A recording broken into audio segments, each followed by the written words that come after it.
concerning Moab. This is what the Lord Almighty, the God of Israel, says. Woe to Nebo, for it will be ruined. Kiriathaim will be disgraced and captured. The stronghold will be disgraced and shattered. Moab will be praised no more. In Heshbon, people will plot her downfall. Come, let us put an end to that nation. You, the people of Madmen, will also be silenced. The sword will pursue you. Cries of anguish arise from Horonaim, cries of great havoc and destruction. Moab will be broken. Her little ones will cry out. They go up the hill to Lahith, weeping bitterly as they go on the road down to Horonaim. Anguished cries over the destruction are heard. Flee, run for your lives. Become like a bush in the desert. Since you trust in your deeds and riches, you too will be taken captive, and Chemosh will go into exile. Together with his priests and officials, the destroyer will come against every town, and not a town will escape. The valley will be ruined, and the plateau destroyed, because the Lord has spoken. Put salt on Moab, for she will be laid waste. Her towns will become desolate with no one to live in them. A curse on those who are lax in doing the Lord's work. A curse on those who keep their swords from bloodshed. Moab has been at rest from youth, like wine left on its dregs, not poured from one jar to another. She has not gone into exile, so she tastes as she did, and her aroma is unchanged. But days are coming, declares the Lord, when I will send people who pour from jars, and they will pour her out. They will empty her jars and smash her jugs. Then Moab will be ashamed of Chemosh, as the house of Israel was ashamed when they trusted in Bethel. How can you say, "We are warriors, men valiant in battle"? Moab will be destroyed, and her towns invaded. Her finest young men will go down in the slaughter, declares the King, whose name is the Lord Almighty. The fall of Moab is at hand. Her calamity will come quickly.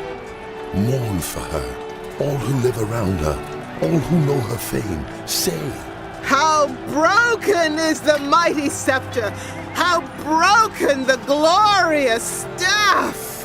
Come down from your glory and sit on the parched ground, you inhabitants of daughter Dibon, for Moab's destroyer will come up against you and ruin your fortified city. Stand by the road and watch, you who live in Aurora. Ask the man fleeing and the woman escaping. Ask them, what has happened? Moab is disgraced, for she is shattered. Wail and cry out. Announce by the Arnon that Moab is destroyed. Judgment has come to the plateau, to Holon, Jaza, and Mephath, to Dibon, Nebo, and Beth Diblathaim, to Kiriathaim, Beth Gamul, and Beth Meon, to Kirioth and Bosra, to all the towns of Moab, far and near. Moab's horn is cut off, her arm is broken, declares the Lord. Make her drunk, for she has defied the Lord. Let Moab wallow in her vomit. Let her be an object of ridicule. Was not Israel the object of your ridicule? Was she caught among thieves, that you shake your head in scorn whenever you speak of her? Abandon your towns and dwell among the rocks, you who live in Moab. Be like a dove that makes its nest at the mouth of a cave.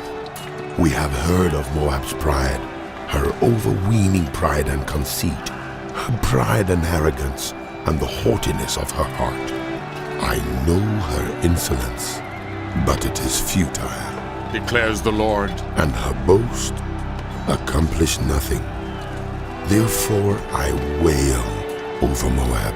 For all Moab I cry out. I moan for the people of Kir Hareseth. I weep for you, As Jazer weeps, you vines of Sibma. Your branches spread as far as the sea.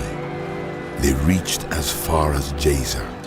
The destroyer has fallen on your ripened fruit and grapes. Joy and gladness are gone from the orchards and fields of Moab.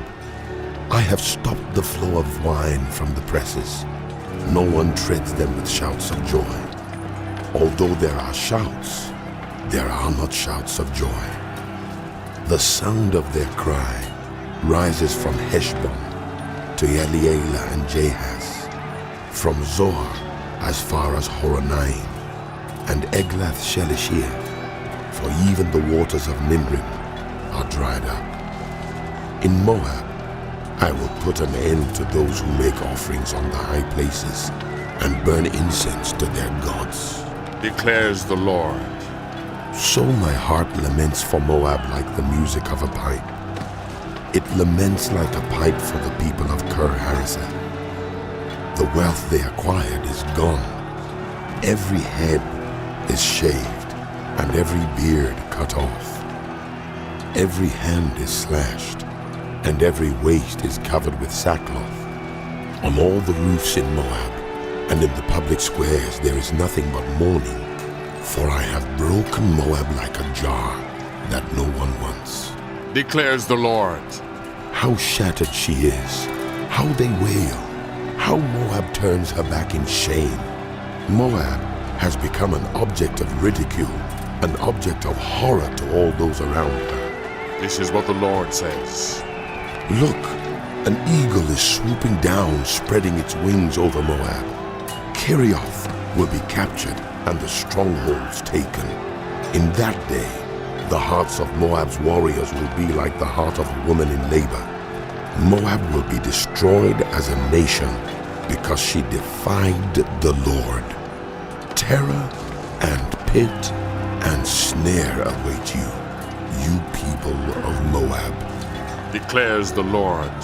Whoever flees from the terror will fall into a pit. Whoever climbs out of the pit will be caught in a snare, for I will bring on Moab the year of her punishment, declares the Lord. In the shadow of Heshbon, the fugitives stand helpless, for a fire has gone out from Heshbon, ablaze from the midst of Sihon. It burns the foreheads of Moab, the skulls of the noisy boasters. Woe to you, Moab! The people of Chemosh are destroyed. Your sons are taken into exile, and your daughters into captivity. Yet I will restore the fortunes of Moab in days to come, declares the Lord. Here ends the judgment on Moab.